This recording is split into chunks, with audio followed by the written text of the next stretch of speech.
Working with seals came a little bit by accident, but working with marine mammals was something that I wanted to do for a long time. But marine biology and marine science were things that interested me. I kind of grew up, very much involved in the sea and activities around the sea, and it just seemed like a natural path to try and follow.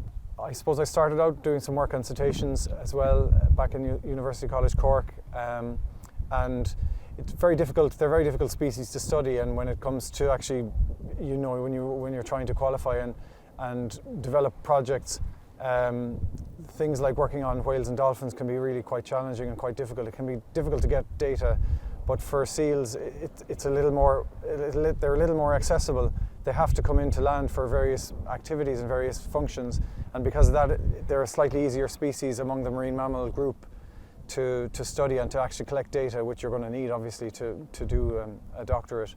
So that was really the reason that I was directed towards seals, and the issue that funded the project initially was the issue of seals in fisheries and the impact that grey seals in particular were having on inshore fisheries, and that interaction still continues today.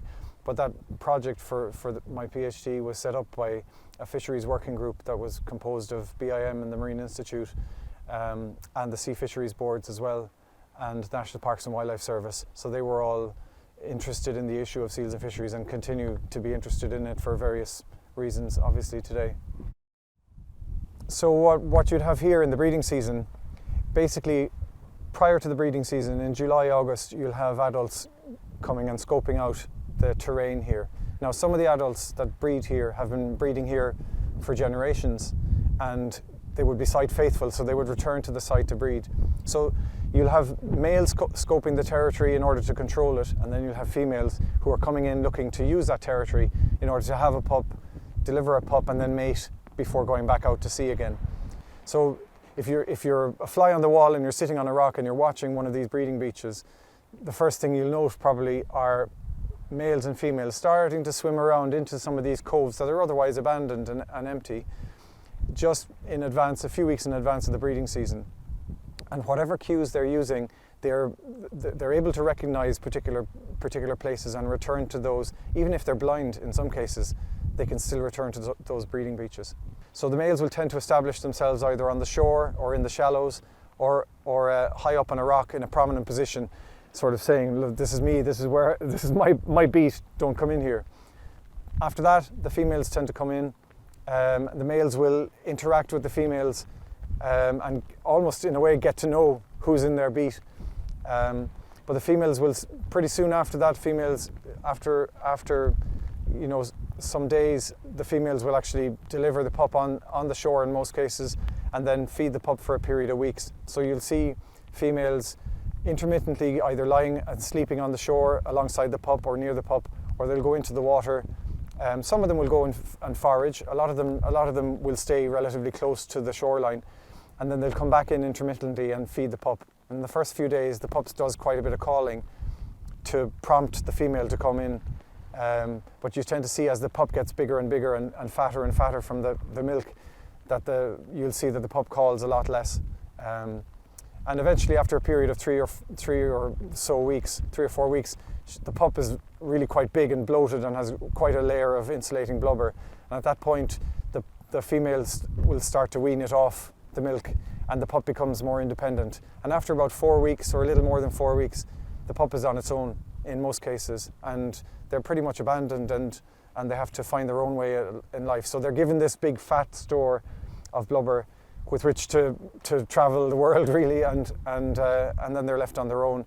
And what happens is the female then will mate with the male during the weaning period or just after the weaning period, and then she'll head to sea. We're starting to get a handle on just the basic biology, the basic population ecology of seal populations in Irish waters, whether it's the harbour seal or the grey seal. And so there's a huge amount that we still don't know, particularly related to what they do when they're in the water. Obviously, when they're on land, it's easier to observe, but when they're in the water, you know, technology is expensive really to find out the dynamics of what they do, where they go, how they feed, you know, and also understand the variability in that. I think that absolutely law is very important. You know, the fact that they're legally protected does have some weight, obviously, and a key thing, I think, is communicating that to the wider public. Certainly there's a lot of scope for more education about what that means, what legal protection means. But it certainly has been beneficial, and there's plenty of evidence, you know, from the UK and from other countries where marine mammal species have been protected, that in a lot of cases their populations do better, and people have a greater, I suppose, understanding of why they're important. You know, it also helps to spawn more research to try and understand how best to protect them, how best to manage the populations. So the legal aspect is very important, but it's nothing without education. I think education is absolutely critical, and you know, there have obviously been a lot of initiatives in the past, and I think educating young people particularly, you know, the young people are the future, and if you want species to exist and coexist with humans into the future, you have to work on the children so that their understanding of ecology and of the importance of key predator species, including seals, in the overall biodiversity, so that's carried forward, you know.